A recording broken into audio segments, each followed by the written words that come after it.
Obrigado, meu Deus, por cada visitante, Senhor. Que o Senhor, meu Pai, tenha, meu Pai, preenchido, meu Senhor, os corações nessa noite, Pai. Obrigado por cada mão generosa que aqui te ofertou, Senhor. Recebe, meu Deus, como cheiro suave as nossas vidas, meu Pai, como oferta agradável a Ti, Jesus. Obrigado por tudo. Obrigado pela vida dos irmãos aqui em Levita que tocaram, Jesus. Obrigado pela paciência, meu Deus, que eles têm, Senhor, para estarem ensaiando, Pai. Muito obrigado pela vida deles, em nome de Jesus. Amém. A palavra está com o pastor Sônia.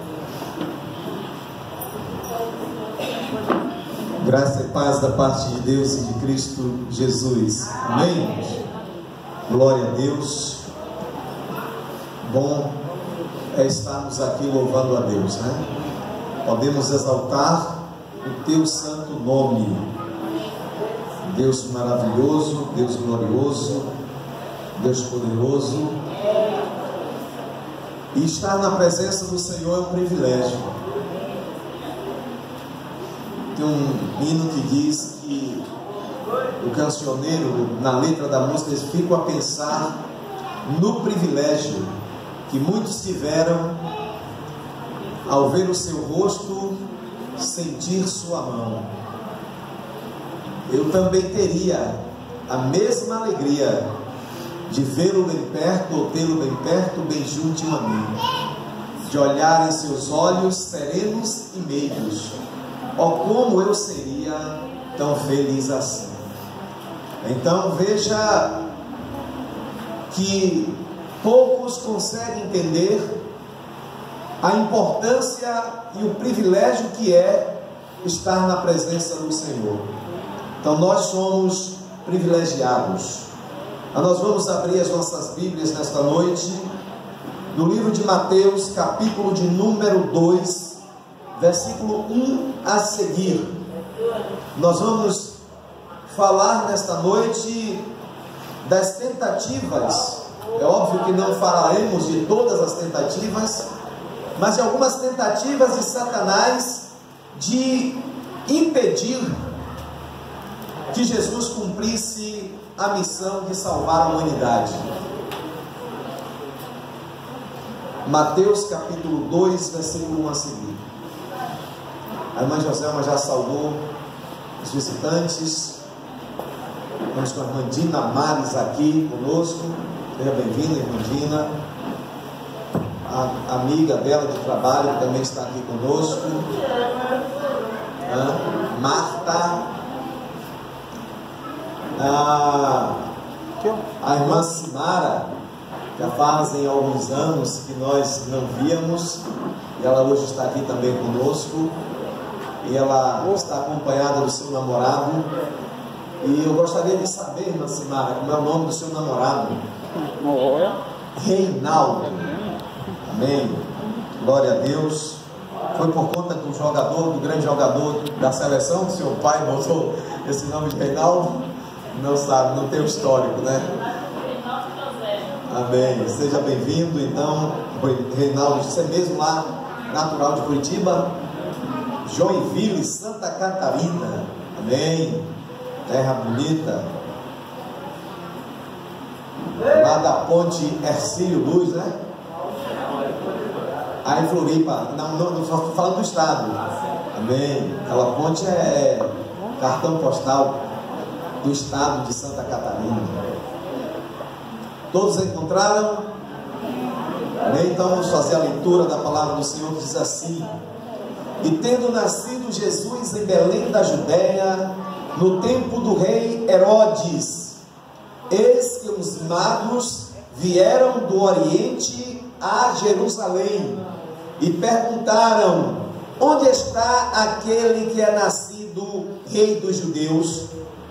Porque vimos a sua estrela no Oriente e viemos adorá-lo. E o rei Herodes, ouvindo isso, perturbou-se, e toda a Jerusalém com ele. E congregados todos os príncipes dos sacerdotes e os escribas do povo, perguntou-lhes onde havia de nascer o Cristo. E eles lhe disseram: em Belém da Judéia, porque assim está escrito pelo profeta: E tu, Belém, terra de Judá, de modo nenhum és a menor entre as capitais de Judá, porque de ti sairá o guia que há de apacentar o meu povo de Israel. Então Herodes, chamando secretamente os magos, inquiriu exatamente deles acerca do tempo em que a estrela lhe aparecera. E enviando-os a Belém, disse: ide e perguntai diligentemente pelo menino, e quando o achardes, participai-mo, para que também eu vá e o adore. E tendo eles ouvido o rei, partiram, e eis que a estrela que tinham visto no oriente ia adiante deles, até que chegando se deteve sobre o lugar onde o menino estava. E vendo eles a estrela, alegraram-se muito com grande júbilo. E entrando na casa, acharam o menino com Maria sua mãe, e prostrando-se o adoraram, e abrindo seus tesouros lhe ofertaram dádivas, ouro, incenso e mirra. E sendo por divina revelação avisados em sonhos, para que não voltassem para junto de Herodes, partiram para a sua terra por outro caminho. E tendo-se eles retirado, eis que o anjo do Senhor apareceu a José em sonhos, dizendo: levanta-te e toma o menino e sua mãe, e foge para o Egito, e demora-te lá até que eu te diga, porque Herodes há de procurar o menino para o matar. E levantando-se ele, tomou o menino e sua mãe de noite, e foi para o Egito, e esteve lá até a morte de Herodes, para que se cumprisse o que foi dito da parte do Senhor pelo profeta, que diz: do Egito chamei o meu filho. Então Herodes, vendo que tinha sido iludido pelos magos, irritou-se muito, e mandou matar todos os meninos que haviam em Belém, e em todos os seus contornos, de 2 anos para baixo, segundo o tempo que diligentemente inquirira dos magos. Senhor nosso Deus, bendito e poderoso Pai, nos encontramos diante da Tua presença, na Tua santa casa de oração, para prestarmos um culto que somente Tu és merecedor. E nesta oportunidade te peço, recebe, Senhor, este culto como um cheiro suave às Tuas narinas. Lança por terra toda e qualquer obra das trevas, no nome de Jesus. Pai amado, Pai querido, obrigado, ó Deus, pelos Teus servos que conduziram esta primeira parte.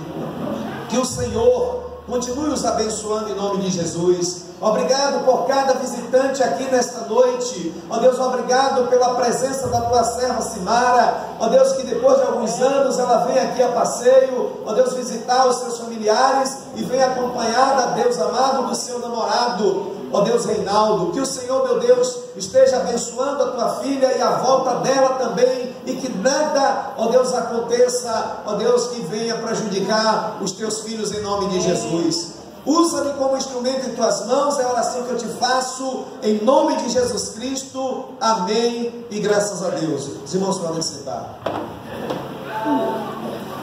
Meus amados irmãos, nós estamos, quero também fazer uma saudação à Fábio que está aqui conosco. Seja bem-vindo, em nome de Jesus.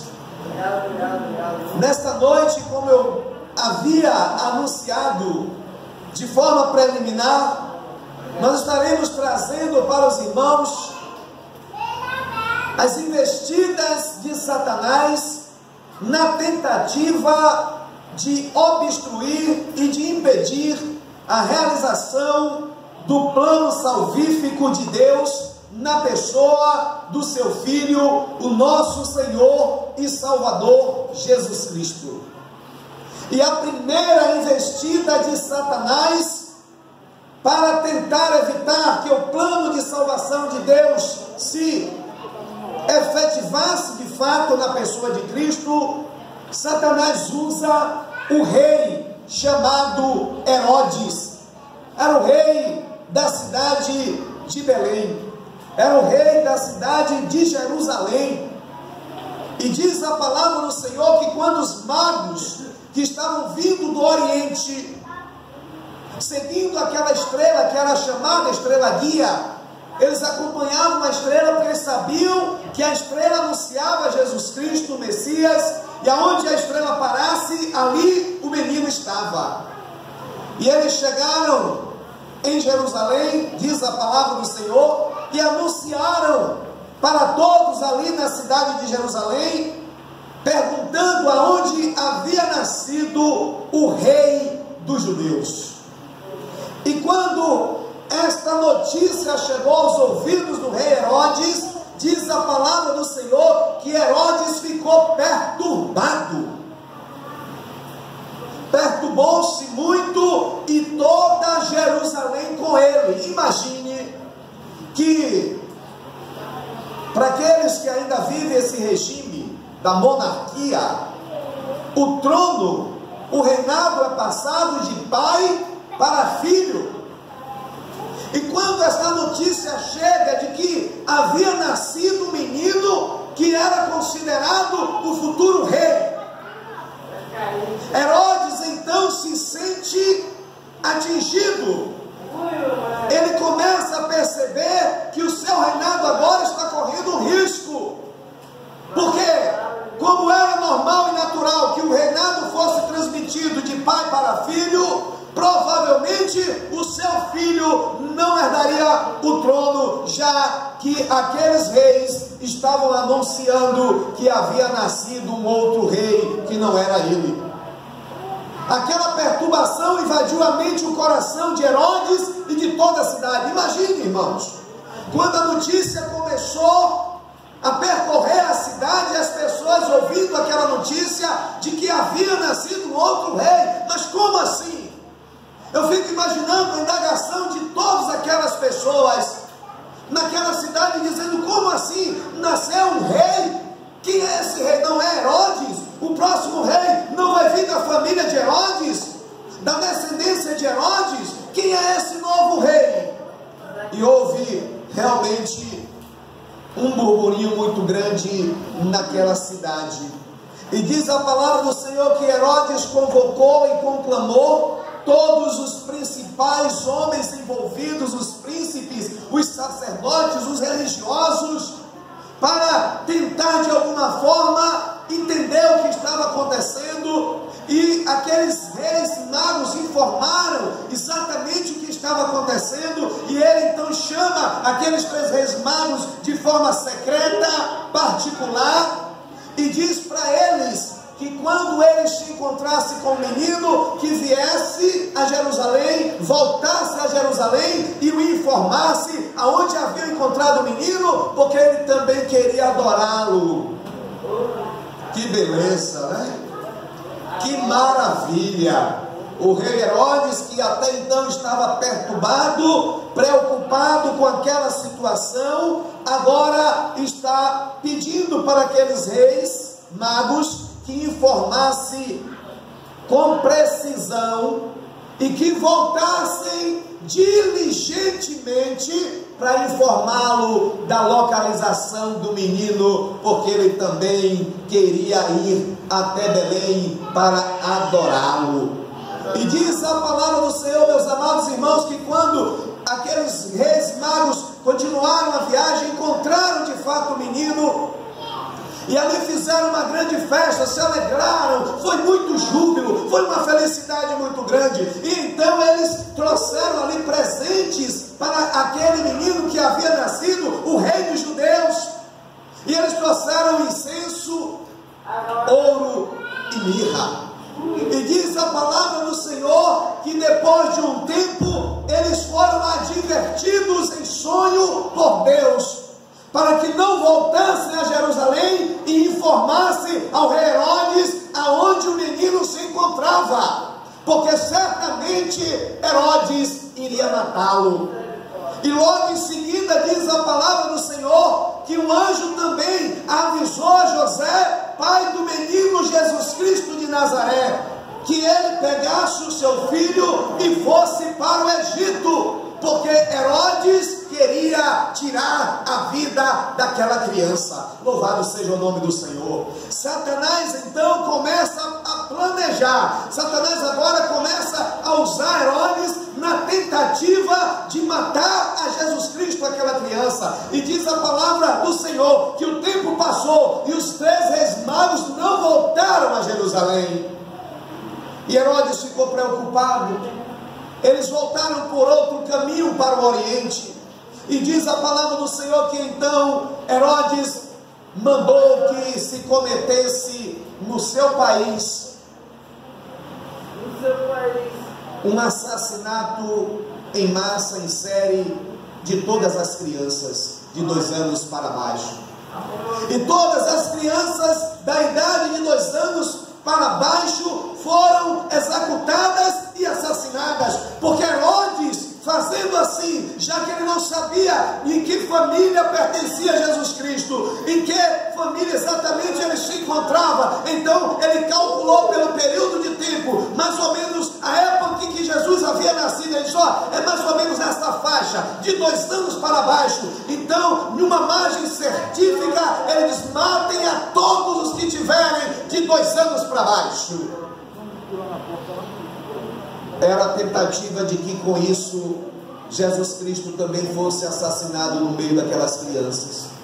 Só que Jesus já não estava mais em Jerusalém, Jesus já não estava mais em Belém, Jesus já tinha ido para o Egito, porque o anjo havia avisado a José, o seu pai, que pegasse o menino e fosse para o Egito, para que ele não fosse assassinado. Louvado seja o nome do Senhor. Satanás começa a sabotar.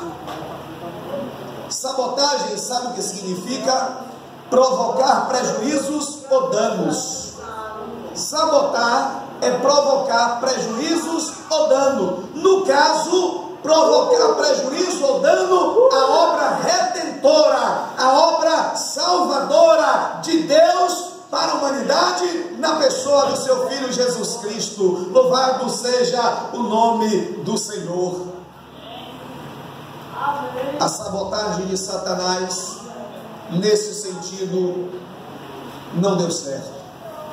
Muitos jovens, hoje não conseguem entender a importância do sacrifício de Jesus Cristo, principalmente. Muitas pessoas não conseguem entender. E tem pessoas, inclusive, que não conseguem nem compreender que Satanás tentou impedir o plano de salvação, tentando de todas as formas aniquilar Jesus Cristo, ainda que um bebê. Diz a palavra do Senhor que estas foram algumas das tentativas, 2 tentativas de Herodes. Herodes estava sendo usado nesse momento por Satanás na tentativa de impedir que o plano de Deus, que o projeto de Deus para a minha libertação e salvação, para a sua libertação e salvação e para a libertação e salvação da humanidade de fato acontecesse. No livro de Mateus, capítulo de número 4, nós vamos observar aqui mais 3 tentativas de Satanás de evitar que o plano salvífico de Deus se concluísse na vida de Jesus Cristo. Estamos falando agora da tentação de Jesus. Ele tentou usar Herodes para matar Jesus, não conseguiu. Agora Jesus está adulto. Agora a investida do Satanás é direta. Ele usou terceiros para atingir a Jesus. Não deu certo. Agora ele investe diretamente no... Fábio, por favor, silêncio. Silêncio, que você está atrapalhando. Nós estamos falando da palavra de Deus. Não tem nada mais importante do que a palavra de Deus. Então mantenha silêncio aí fora. Então, meus amados irmãos, desta vez a palavra do Senhor diz que Jesus Cristo estava orando e jejuando, porque ele estava prestes a começar a sua missão. Ele estava prestes a começar aquele objetivo pelo qual ele havia sido enviado à terra, de salvar e de levar a humanidade ao conhecimento de Deus. e de se arrepender, e de se converter e receber então, por conta do arrependimento e da redenção, a vida eterna. E Jesus Cristo está se preparando, e Jesus Cristo está jejuando, e diz a palavra do Senhor que depois de Jesus jejuar 40 dias e 40 noites, ele teve fome. E o diabo, o sorrateiro, o sabotador, chega exatamente nesse momento, achando ele que Jesus estava fragilizado, achando ele que Jesus estava fraco, e que agora ele tinha a oportunidade de uma vez por todas aniquilar o plano da salvação. Então ele faz a primeira investida direta na pessoa de Jesus Cristo. Chegando-se a ele o tentador, disse: se tu és o Filho de Deus, manda que estas pedras se tornem pães. Olha, ia juntar o útil ao agradável, né? Muito cômodo. Depois de 40 dias e 40 noites, Jesus tem fome. Aí o diabo chega nessa hora e diz: ó, se você é realmente o Filho de Deus, se você realmente é o Filho de Deus, transforme estas pedras em pães. Talvez muitos pudessem cair naquele engodo, mas Jesus Cristo não, porque ele estava focado, ele tinha um objetivo, nada o tirava daquele propósito, daquele objetivo. Então Jesus reconhece que aquela é uma investida de Satanás, de tentar sabotar e impedir o plano da salvação. E então ele responde para Satanás: louvado seja o nome do Senhor. Está escrito: nem só de pão viverá o homem, mas de toda palavra que sai ou que procede da boca do Senhor. Então Satanás usa terceiros, Satanás usa outras pessoas para afastar servos e servas da presença do Senhor. Satanás estava tentando sabotar o plano de salvação, mas não pense que Satanás desistiu. Esta é a primeira tentativa direta na pessoa de Jesus Cristo. Ele vai tentar mais outras duas vezes, não vai conseguir, nós vamos narrar aqui. Mas Satanás continua tentando sabotar, agora de forma individual. Porque quando ele tentou aniquilar Jesus, ele estaria, se ele consegue, ele estaria aniquilando o plano no contexto geral e mundial. Ele não conseguiu, ele volta e vem agora diretamente na pessoa de Jesus Cristo, e pela primeira vez ele recebe como resposta: também está escrito, Satanás, nem só de pão viverá o homem, mas de toda palavra que procede da boca do Senhor.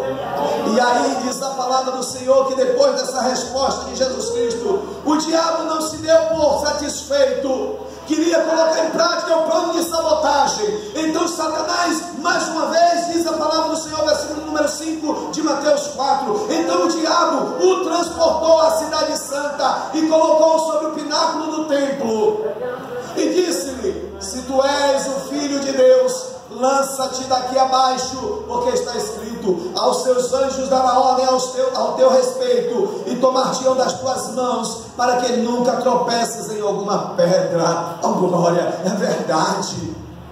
Deus pode mandar a qualquer momento um anjo para nos proteger, para nos livrar da morte.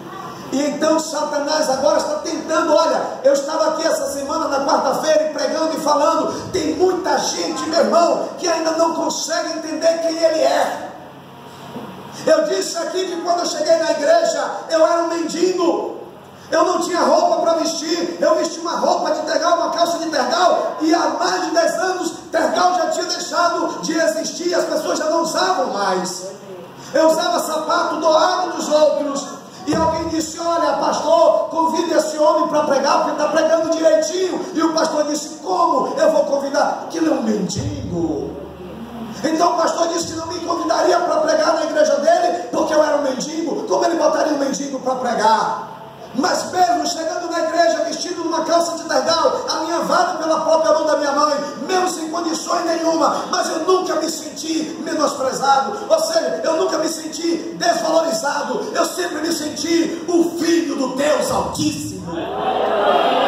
Então nós precisamos entender quem nós somos. Satanás achava que Jesus não sabia quem ele era. E aí vem com essas propostas baratas, com essa tentativa de persuadi-lo e de tirá-lo do foco que era o seu objetivo: salvar a mim, a você e a toda a humanidade. E aí ele vai e leva Jesus para o templo. No pináculo do templo, ele manda Jesus ser tirado dali de cima a baixo e diz: olha, está escrito, dará ordem ao teu respeito, Senhor, dará ordem aos anjos ao teu respeito, para te ampararem, para que você não sofra nenhum dano. Jesus Cristo, se não soubesse quem de fato ele era, meu irmão, independe da sua condição financeira, não depende da sua condição financeira para você ser filho do maior de todos os tempos e de todas as décadas, aquele que é, aquele que era, aquele que sempre será, aquele que é imutável, o grande eu sou. Ele é o mesmo ontem, hoje e eternamente, aquele que abre ninguém fecha, fecha ninguém abre, o alfa, o ômega, o princípio e o derradeiro.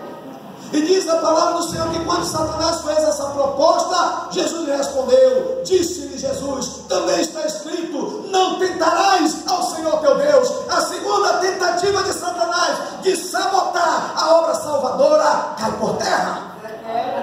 Sabe por quê? Porque independente de Jesus estar nessa condição aqui como homem, na condição de ser humano, Jesus se encontrava, mas ele sabia quem ele era.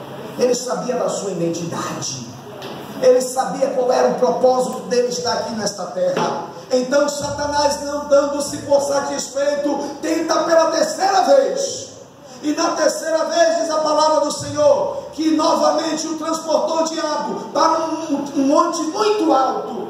E quando ele chegou com o Senhor naquele monte muito alto, ele mostrou todos os reinos do mundo e a glória deles. Imagine. E Satanás agora coloca Jesus num monte bem alto, e de lá ele mostra a glória do mundo, ele mostra as riquezas do mundo, as farras do mundo, as festas do mundo, as orgias do mundo, e ele mostra tudo, e ele diz que tudo aquilo ele daria ao Senhor Jesus, se o Senhor Jesus prostrasse e lhe adorasse. Quando Satanás fez pela terceira vez essa tentativa de sabotar a obra salvadora de Deus na pessoa de Jesus Cristo, o Senhor respondeu para Satanás em alto e bom som, disse-lhe Jesus, vai-te Satanás, porque está escrito, ao Senhor teu Deus adorarás, e só a Ele servirás. Louvado seja o nome do Senhor, bendito seja o nome do Senhor. Que Deus tremendo, que Deus glorioso, que Deus poderoso. Deus começa a operar, Deus começa a fazer a obra.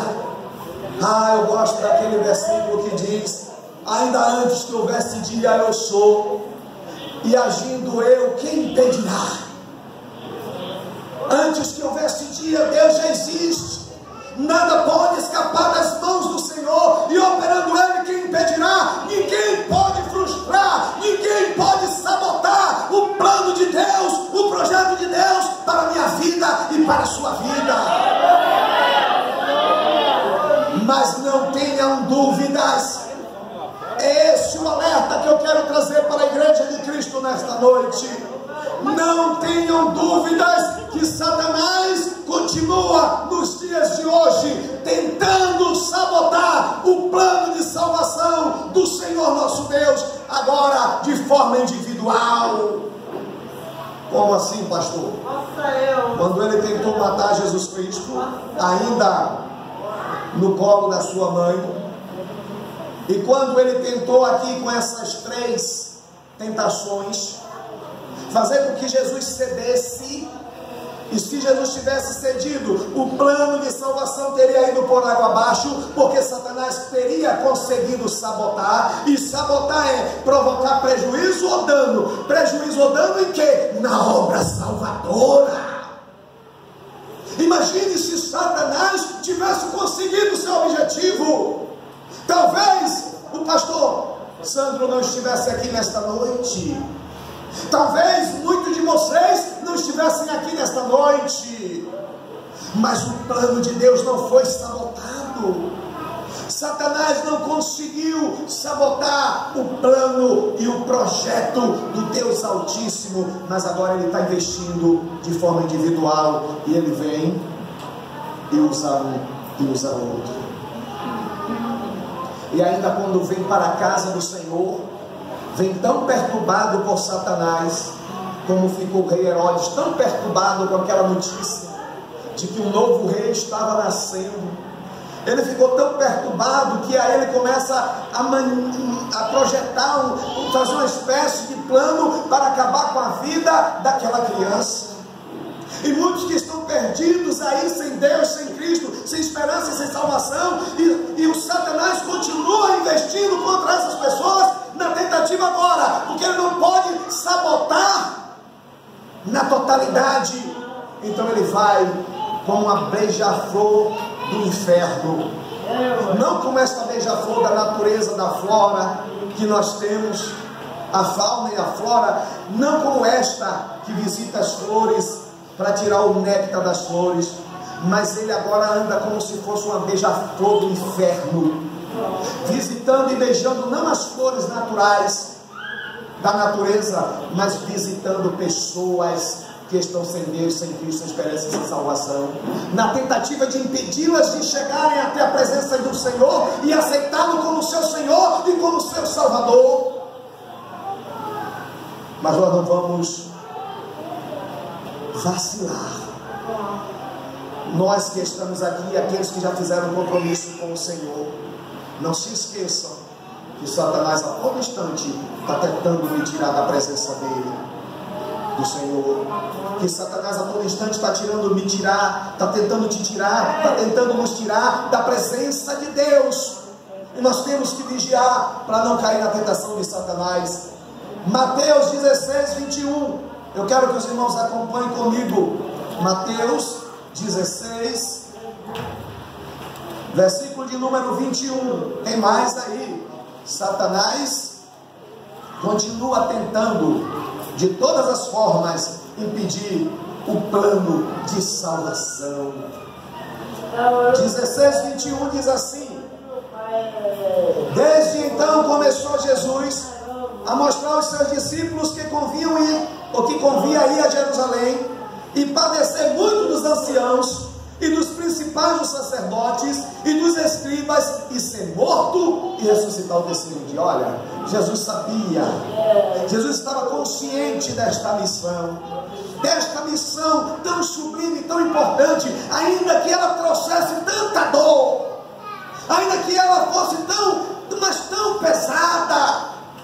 E diz a palavra do Senhor que quando o apóstolo Pedro ouviu esta informação, que Jesus estava conversando com eles, falando para eles que ele tinha que ir para Jerusalém, e que lá em Jerusalém ele ia padecer muito, Mateus 16, 21, e que lá em Jerusalém ele ia padecer muito, e depois ele ia ser morto, mas ia ressuscitar no terceiro dia. Satanás mais uma vez tenta sabotar o projeto de salvação.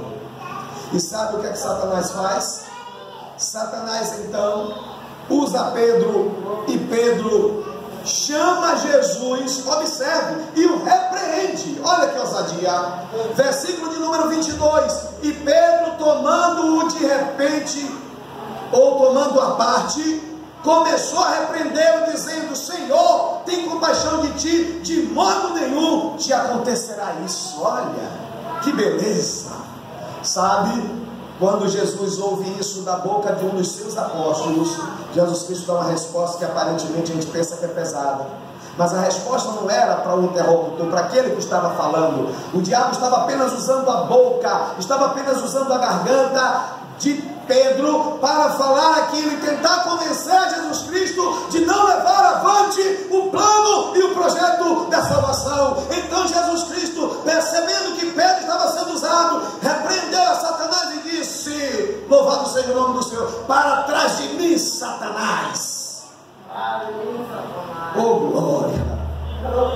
Para trás de mim, Satanás, que me serve de escândalo, porque não compreende as coisas que são de Deus, mas só as que são dos homens.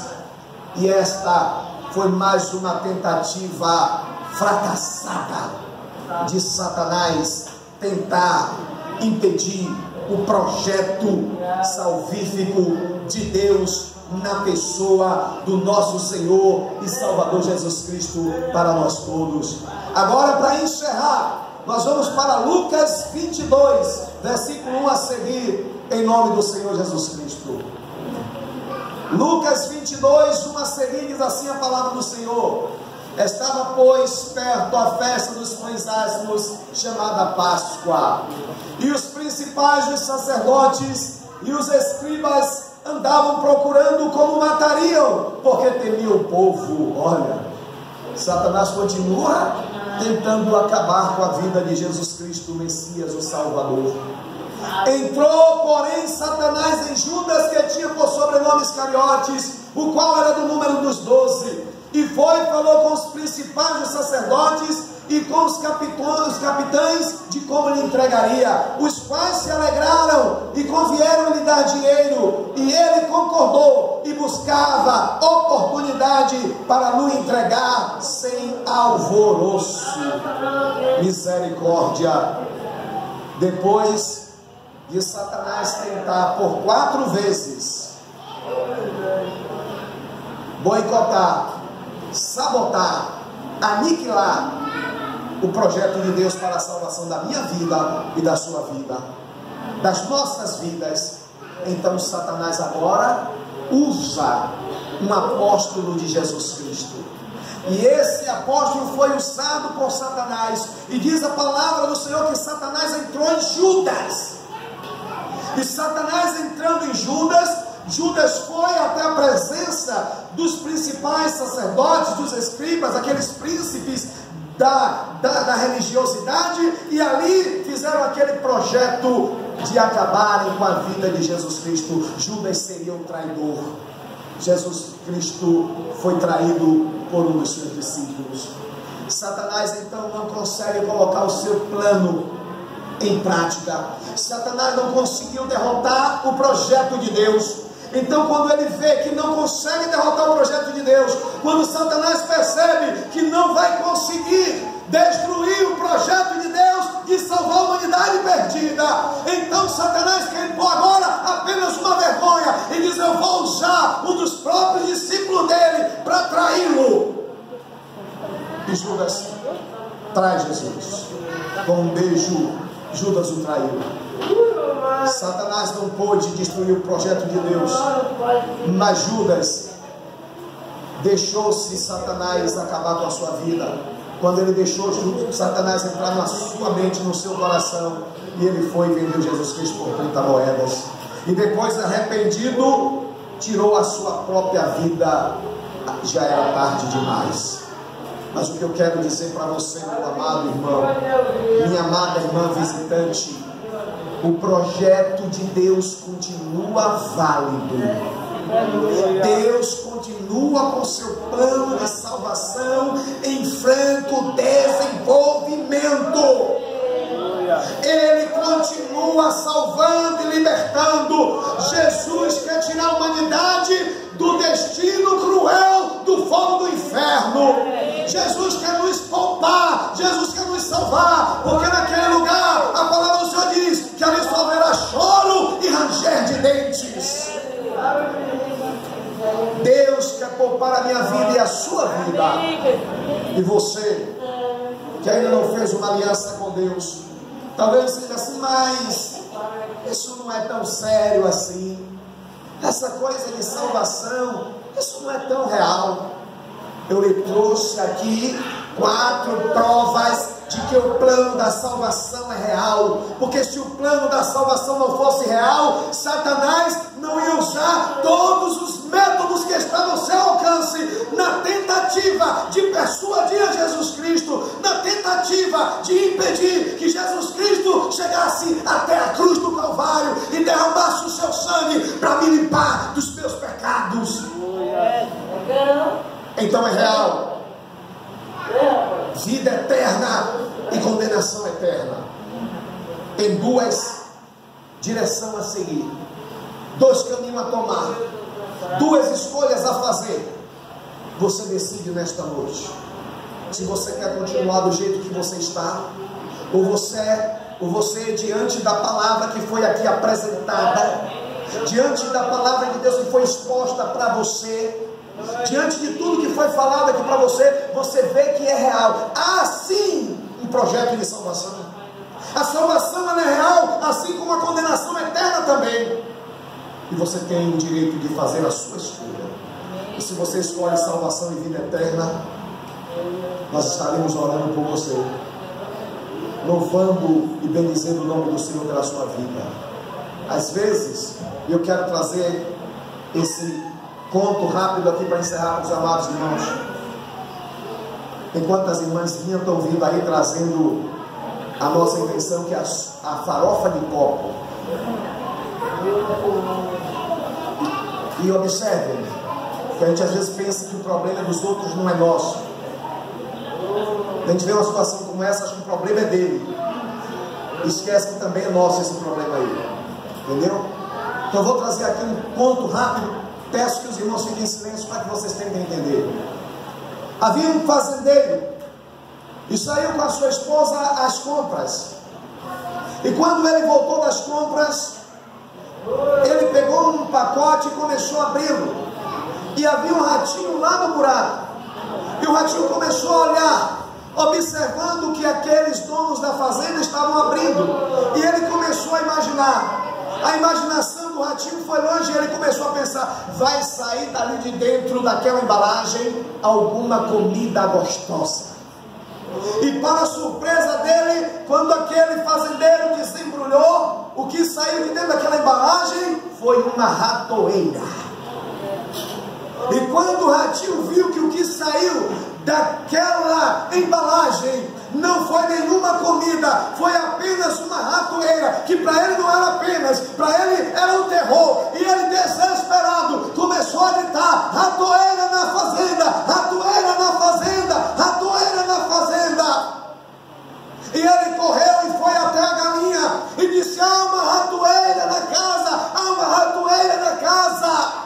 E a galinha disse: e daí? Qual é o problema da ratoeira na casa?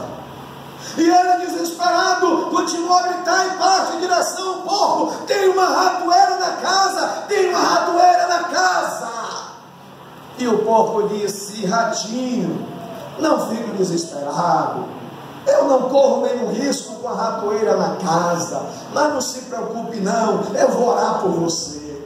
E ele continua desesperado, gritando: ratoeira, tem uma ratoeira na casa, tem uma ratoeira na casa, e vai até a vaca. E quando ele chega diante da vaca, a vaca dá risada, e a vaca diz: eu não tenho medo de ratoeira, a ratoeira não me incomoda. Então o ratinho, cabisbaixo, preocupado, temeroso, volta para a sua toca, para o seu buraco, pensando que naquela noite ele haveria de enfrentar a tal da ratoeira malvada. E quando anoiteceu, escureceu, houve-se um barulho típico de ratoeira. Pá! A dona da casa levanta-se, a esposa do fazendeiro, achando que era o ratinho que estava na ratoeira no escuro, e quando ela vai passando, era uma cobra venenosa que havia sido pega pela cauda na ratoeira. Picou aquela dona da fazenda. E então o fazendeiro, desesperado, pega a sua esposa e leva para o médico. E quando ela volta do médico, ela continua com febre. E não tem nada melhor para quem está com febre, febril, meio adoentado, do que uma canja de galinha. Então o fazendeiro vai lá e pega o principal ingrediente para quem está com febre, e abate aquela galinha e serve para a esposa uma bela canja de galinha. E diz o conto que a sua esposa continuou a piorar, piorar, piorar, e as pessoas vieram visitá-la. E quando o fazendeiro percebeu que a casa estava com muita gente visitando, então o fazendeiro disse: eu não posso mandar ninguém embora sem antes servir o almoço. Então o fazendeiro vai lá e abate o porco e serve o porco de almoço para os vizinhos que estavam ali visitando aquela senhora que estava doente, moribunda, com a picada da cobra. Mas infelizmente não teve solução. O veneno foi fatal e aquela dona da fazenda faleceu. E aí foi uma comoção geral. Todas as pessoas, a circunvizinhança vieram, os outros fazendeiros vieram, e todas as pessoas daquele arraial vieram. E era o funeral daquela senhora, e era o velório daquela senhora fazendeira. E então o fazendeiro botou a mão na cabeça e disse: tem muita gente, é preciso oferecer agora muita comida.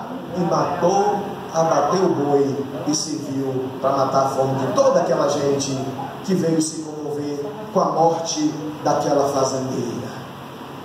Moral da história: quando tem uma ratoeira na casa, o problema não é de um só, o problema é de todos. A galinha achou que o problema era só do ratinho, o porco achou que o problema era só do ratinho, a vaca, aquela boi que foi abatido, achou que o problema era só do ratinho. Mas quando tem uma ratoeira na casa, o problema é de todos. Você sabe qual é a simbologia da ratoeira aqui? A ratoeira aqui é um problema, uma coisa que acontece com alguém da casa, da igreja, com alguém do bairro, com alguém da rua, com alguém da cidade, com esses problemas de bebida, os jovens se entregando à bebida. Há uma ratoeira na casa, há uma ratoeira na cidade chamada vício do álcool, há uma ratoeira no bairro chamada vício das drogas, há uma ratoeira, e quando há uma ratoeira, não é um problema somente do ratinho, não é um problema somente daquele que está viciado no álcool, na bebida, é um problema de todos nós. A gente precisa aprender a ser sensíveis aos problemas dos outros também. E às vezes nessa minha luta, nessa minha vida, só me chega problema, problemas e mais problemas, mas aí eu falo assim: mas meu Deus, que bom quando você pode ajudar e resolver problema. Você não pode empurrar com a barriga e passar adiante, e porque não é com você, você dizendo: não é comigo, não tenho por que me envolver com isso, não tenho por que me preocupar, porque de alguma forma, agora ou mais adiante, você pode também ser afetado por esse problema de agora, ainda que aparentemente não seja com você. Então fique de pé agora em nome de Jesus, porque nós vamos orar. Há uma ratoeira na casa, é problema de todos. Senhor meu Deus, quando eu maravilhado fico a pensar nas obras de tuas mãos, no céu azul de estrelas pontilhadas, e em tudo eu vejo o teu poder sem par. Então minha alma canta a ti, Senhor. Quão grande és tu, quão grande és tu. Então minha alma canta a ti, Senhor. Quão grande és tu, quão grande és tu, Senhor. Ó Deus, a tua criação, ó Deus, que tu fizeste com a própria mão, porque o Senhor disse: façamos o homem conforme a nossa imagem, conforme a nossa semelhança. Foi as tuas mãos que fez, não foi o poder da tua palavra. No homem foi o Senhor que usou a tua própria mão para fazê-lo, porque era uma obra especial. E como tudo, depois de o Senhor ter feito, o Senhor parava, olhava e viu Deus que era bom. E quando o Senhor fez o homem, o Senhor parou, olhou e viu Deus que era bom. Ah, o homem se corrompeu, se contaminou. Satanás sabotou a pureza, a santidade, a dignidade, a vergonha, o caráter. Satanás sabotou. O homem foi sabotado por Satanás, e o homem se tornou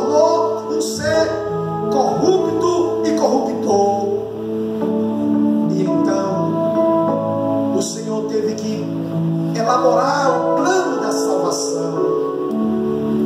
E o plano da salvação dependia de alguém que não tivesse pecado. Então o Senhor enviou o seu Filho único. No princípio era o Verbo, e o Verbo estava com Deus, e o Verbo era Deus. O Verbo, a palavra, o Logos. E o Verbo se fez carne, e a palavra se fez carne e habitou entre nós, Jesus Cristo. E o Senhor agora colocou em prática o teu plano de salvação. E Satanás, ó Deus, tentou sabotar, assim como ele sabotou o homem, colocando impureza e indecência nos pensamentos, na natureza humana. Então Satanás agora tenta matar o Salvador, porque se ele tivesse matado o Salvador, usando ali a pessoa do rei Herodes, ele teria aniquilado o plano e o projeto da salvação. Mas Deus não deixou. Deus não permitiu que o projeto de salvação fosse sabotado, prejudicado. Satanás não se deu por satisfeito. Usou o rei Herodes para tentar matar a Jesus Cristo e não conseguiu, e agora ele vem pessoalmente e por 3 vezes tenta ao Senhor Jesus Cristo. Mas o Senhor Jesus Cristo se mantém firme e não cede à tentação do diabo. E o plano de salvação de Deus continua vigente, continua sendo válido. Ele está sendo válido para mim, ele é válido para você, ele é válido para nós, ele é válido para todos. O Senhor está com os braços abertos, o Senhor está chamando. Vinde a mim todos que estão cansados e oprimidos, e eu vos aliviarei. O Senhor está te chamando, você que ainda não fez uma aliança com Ele, um compromisso com Ele, o plano de salvação dEle é para você também. Satanás tentou impedir. Pelo gosto de Satanás você não estava aqui, assim como ele tentou sabotar o projeto de Deus da salvação. Hoje, quando alguém é convidado a vir à casa do Senhor, ele tenta de todas as formas impedir que o convidado chegue até a casa do Senhor. Porque ele sabe que vai ter palavra, ele sabe que vai ter a presença de Deus, ele sabe que vai ter a presença do Espírito Santo, e que o diabo tem que se render e tem que se curvar.